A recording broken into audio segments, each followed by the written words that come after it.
Hello, thank you for joining me today as you learn all about college and financial aid. My name is Jackie Berry, and I'm an outreach presenter from the Minnesota Office of Higher Education.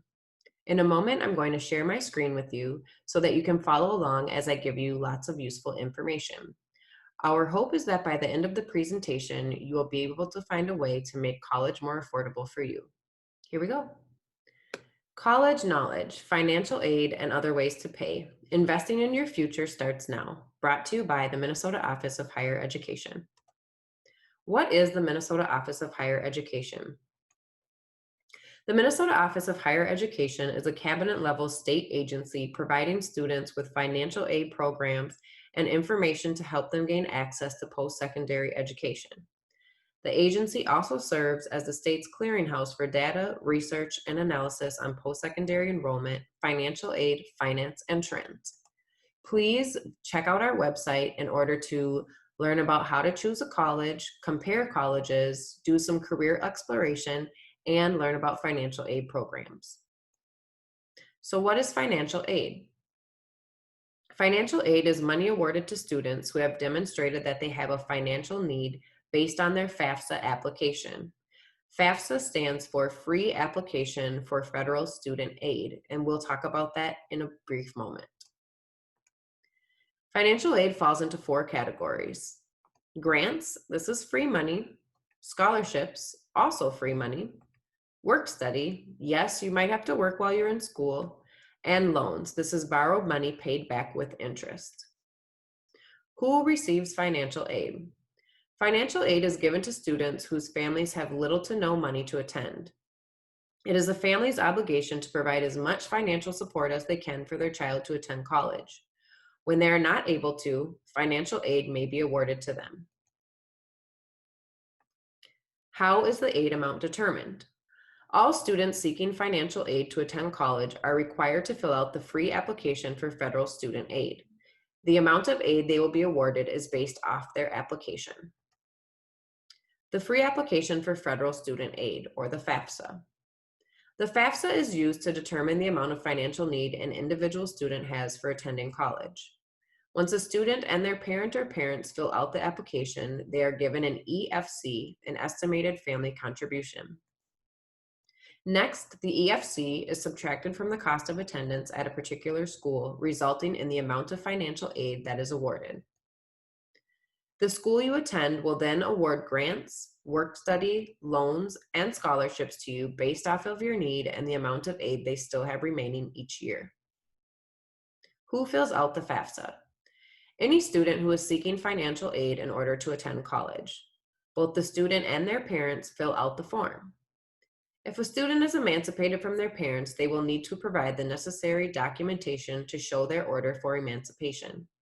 In this event, their parents' income and assets will not be a factor. Please note that unfortunately, undocumented students and families do not qualify for federal financial aid, so they do not need to fill out the F.A.F.S.A. However, there is still hope through the Minnesota DREAM Act, which we will talk about later in the presentation. When to complete your F.A.F.S.A. The F.A.F.S.A is available starting October 1st of your senior year of high school. You will need to fill out the F.A.F.S.A every year that you attend college and wish to receive financial aid. So if you decide to take some time off between high school and enrolling in college, just remember that beginning October 1st, the year before you plan to attend, you can start filling out the F.A.F.S.A form. Also remember that there is a deadline. The deadline for filling out the F.A.F.S.A is June 30th, the year before you plan to attend. It is strongly recommended that you fill out your F.A.F.S.A early on, as grants, scholarships, and work study money are limited. If you wait until the last minute, chances are your only option will be loans. What you will need to fill out your F.A.F.S.A. To begin, both the student and their parents have to get an F.S.A ID by creating an account at the following website. 2 parents would share the same F.S.A ID. You could gather required documentation before you begin to fill out the F.A.F.S.A so that it is a seamless process. You'll need your social security number, your alien registration number if you are not a U.S. citizen, your federal income tax returns, W-2s, and other records of money earned, bank statements and records of investments if applicable, records of untaxed income if applicable, and an FSA ID in order to sign electronically. You can now fill out the FAFSA on a phone app. However, they still say that you should fill it out on a computer or laptop if possible, as it seems to be a bit smoother. Now we'll talk about the different types of financial aid, and the first is grants. Grants are free money awarded based on financial aid, based on financial need. Example would be the federal and state Pell Grants and college-funded grants. Some grants are awarded for multiple years and some are only awarded for 1 year. Most grants have eligibility requirements that must be maintained semester to semester and year to year. So be sure when you are awarded a grant to make sure that you know what the eligibility requirements are. For example, there may be a certain GPA level that you have to maintain, and if you don't, you may lose out on your grant and have to repay the money. In general, grants do not have to be repaid unless you become ineligible. If you click on the following link, you will see reasons why you may fall into ineligibility and have to repay a grant. Scholarships. Scholarships are free money awarded for special talents, grades, cultural or religious backgrounds, and etc. They do not have to be repaid, and you can start searching for them locally. Perhaps ask your school if they have any school-sponsored scholarships, or your church or community organizations. You can receive scholarships for all sorts of reasons: art contests, cooking contests, volunteering in your community, and more. You can start searching for scholarships now, like right now after this presentation. There are a couple search engines that are very helpful, and here's an example of a few of them. Finaid.org and College Greenlight allow you to set up your own personal profile. When a scholarship becomes available that matches your profile, then you are sent an email and alerted to apply for the scholarship. Our website also has a list of Minnesota institution scholarships. And if you are an undocumented student, you can try goldendoorscholars.org. Now, sometimes there's a little work that you have to put behind getting a scholarship. Maybe you have to write an essay, maybe you have to come up with an art project, maybe you have to come up with the next best recipe for a peanut butter and jelly sandwich. Really, there's lots of fun ways to earn scholarships. And think about it this way: the couple hours that you spend applying and doing the work to compete for the scholarship could win you so much money to help you pay for college. So the time is really worth it. Also, there are some scholarships for middle school students. So if you have younger brothers or sisters, make sure to have them tag along as you search for scholarships, and maybe you'll find some free money for them too. Loans. Loans are borrowed money from the government or private lenders that must be paid back with interest. There are two umbrellas of loans. The first is subsidized loans, and these are awarded to students who demonstrate a financial need. If they remain in school at least part-time or are in a deferment or grace period, then interest does not begin to accrue. It will start to accrue if they drop down to less than half-time status or upon graduation. So a grace period is a time after school, once you graduate, that you are given to find a job before you need to pay off your loans. During that time, if it is a subsidized loan, the interest will not be accruing.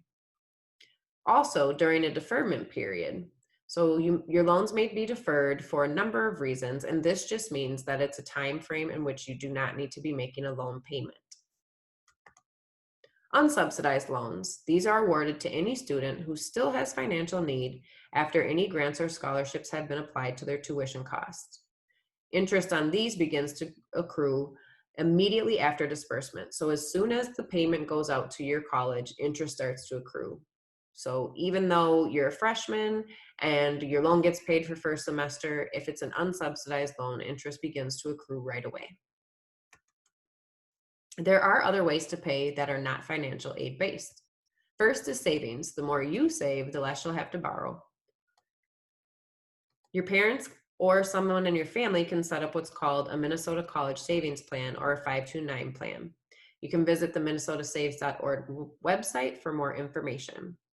The cool thing about this is that if you decide not to go to college, there are other ways that you can use the money. For example, down payment on a home. So make sure your parents check it out. Family contribution. Financial aid is designed to assist families who are unable to contribute, but families are responsible for contributing what they can. The money can be used for things other than tuition. It can be used for room and board, transportation, or your own personal expenses. And you should consider seeing if you have any extended family or close friends that would be willing to contribute. Now, if you enlist in the military or are involved in community service program, you may be able to pay off college in that way. For example, the Reserve Officer Training Corps, or ROTC, enlists college students to become officers. They can earn 2, 3, and 4-year scholarships in order to pay for school in exchange for their years of service. And this money helps pay off their full tuition, fees, books, and even gives them a living stipend. Other branches of the military also have programs to help students. AmeriCorps. This is a community service volunteer that you would enroll in. While you are enrolled in the program, your federal loans are deferred and you do not have to make payments on them. Afterwards, you are given an education award for the time you served in the program, and this program qualifies you for public service loan forgiveness.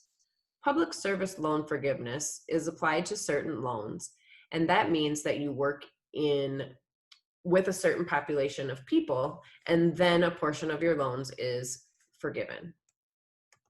There's also the Peace Corps. Again, while you are in the Peace Corps, your loans can be deferred. And once you're done serving, 15% of the balance of your Perkins loan is able to be canceled. Additionally, similar to AmeriCorps, you also qualify for public loan forgiveness. Earn free college credits in high school. What are AP or CIS classes? Advanced placement, or college and schools, CIS, are classes that are higher level courses that high school students can take at their school. Students can earn college credit for these classes. How it works is that you would take an exam after you take these classes. If you perform well in the exam, then you may earn free credits for college. There's also a program called PSEO, or Post-Secondary Enrollment Options. This program allows high school students to take college courses. They can attend class and complete the same assignments as college students, and it's free. For more information about how to access these programs, talk to your school guidance counselor or advisor in your school's college and career center. You can also visit our website to learn more about the programs, and you can also visit our website to see a dual credit comparison chart. Now we're going to take a look at a sample award letter. Let's break it down. So as you can see, this is an award letter for St. Cloud State University. First, they break it down by the amount of tuition and fees for this fall and spring semester, along with your yearly total. Then they tell you how much your housing is going to be, along with your meal plan, and books and supplies. This gives you your total charge for the entire school year. Next, they let you know how your financial aid breaks down for the year. In this case, you would have Pell Grants, a Minnesota State grant, and scholarships and other that decrease the amount of money that you owe. Next, they look at your total charges, then they subtract your total financial aid, and they give you an estimate of how much you owe before applying any loans. Finally, they apply different loans. You may have subsidized, unsubsidized, or a combination of each. In this example, there's a combination of each. Once that's subtracted, then they give you your total remaining balance. So for this student, in the fall semester, they would have to come up with $939, and in the spring semester, they would have to come up with $540. That means for the entire school year, out of pocket, they would have to pay $1,879. Now keep in mind, this does not include money for transportation or personal expenses, so that would also be something that you'd need to pay for. It also lets you know when your payments are due. We're also going to look at one from Bethel College. So, Bethel University, here they give you your estimated bill, so the amount you would owe for the entire year. Then they subtract any amount of gift aid or financial aid and any other assistance that you may have. This gives you your estimated annual amount that you would owe.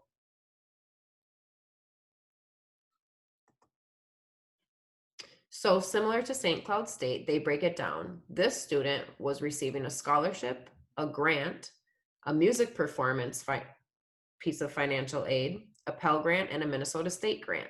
That's their total amount of gift aid. Then they add any kind of assistance, scholarships, employer reimbursement, military education benefits, or etc. Finally, they add on your loans. So for this student, they would have to come out of pocket $2,500 in order to go to school for 1 year at Bethel University.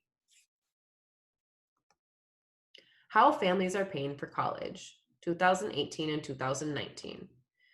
43% of costs were covered by family savings and income. 31% of costs were covered by scholarships and grants. 24% of costs were covered by borrowing. And 2% of costs are covered by friends and family. So as you can see, there's lots of different ways to pay. And if you plan for it in the correct way, you may not be having to bring a lot to the table. Managing the cost of college.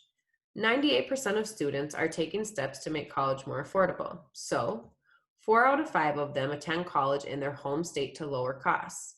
Later on, we will talk about what reciprocity is, but if you do attend a school in a different state that you are not a resident in, you may end up having to pay a non-resident fee, which is much more expensive. Doesn't matter, it's still doable, and there's great experience that comes from going to school in a different state, so don't let that be an obstacle for you.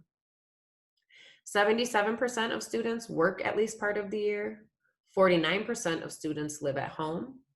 1 out of 3 choose to attend a community college first, and then they move on to a 4-year college to earn their bachelor's degree.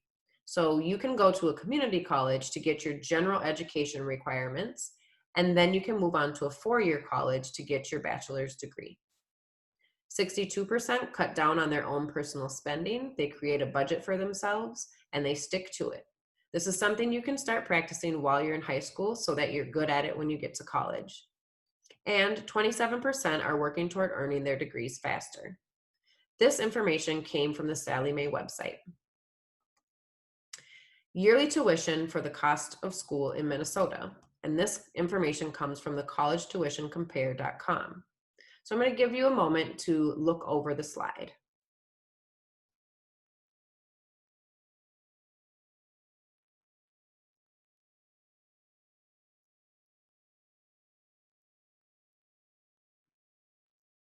One thing to note is that when we talk about public schools, we're talking about any school that's a public college or university in Minnesota. That's why there seems to be a discrepancy between the average amount versus some of the most expensive schools. Holy crap.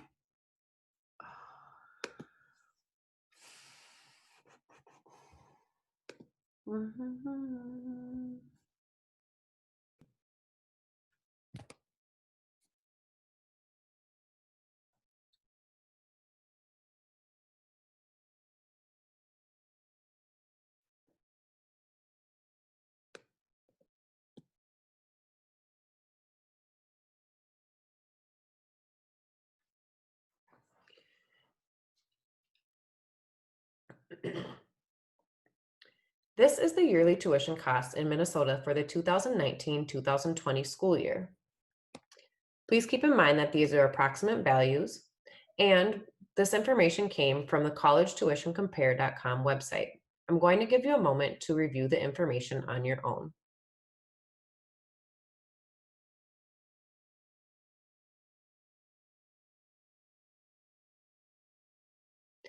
Please note that in the public section, this includes all colleges and universities considered public in the state of Minnesota.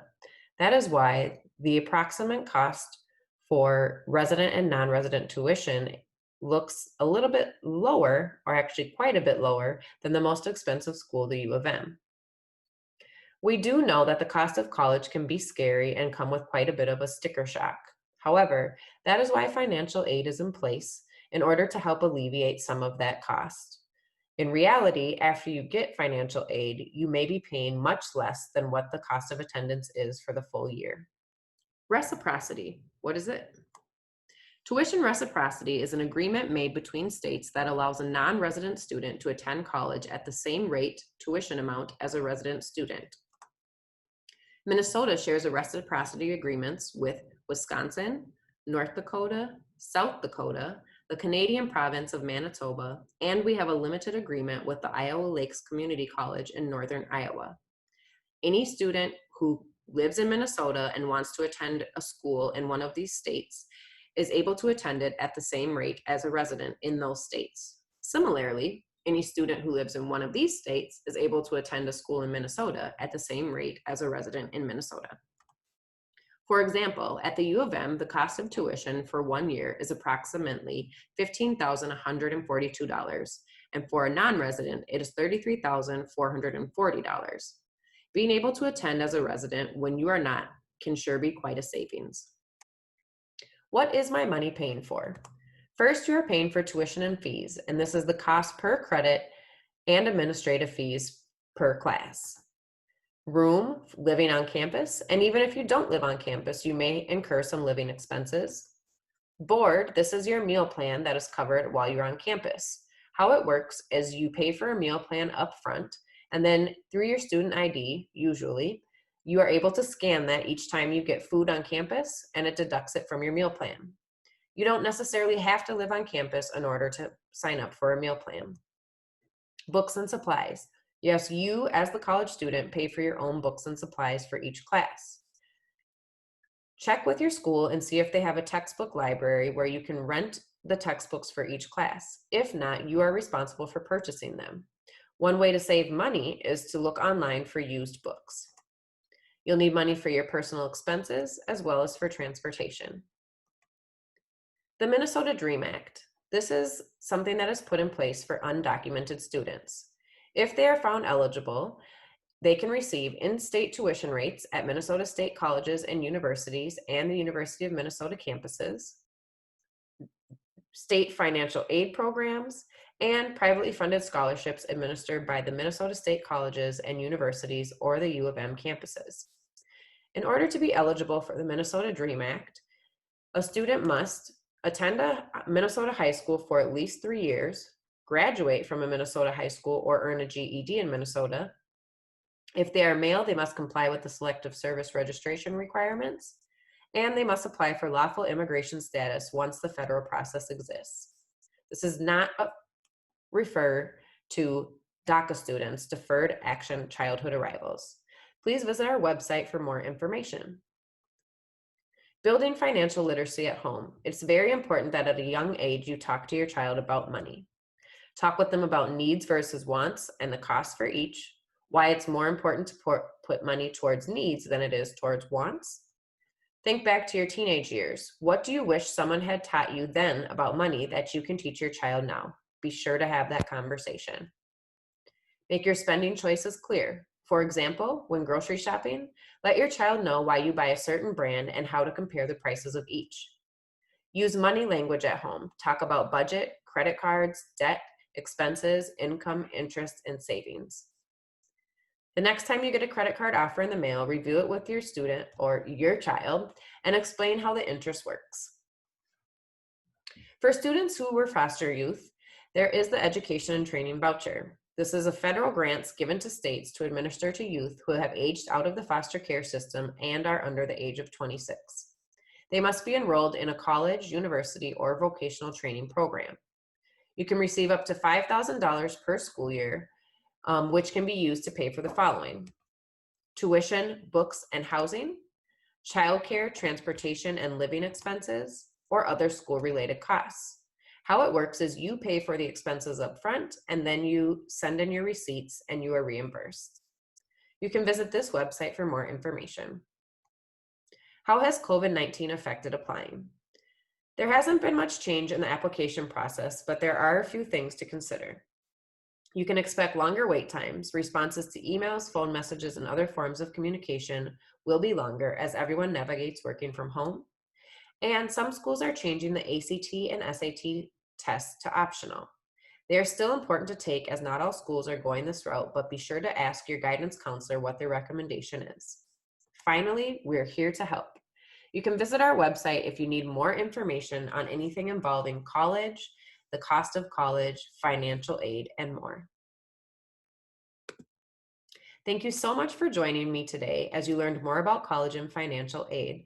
I hope that it was helpful and that you are able to figure out how to make college doable for you and your family.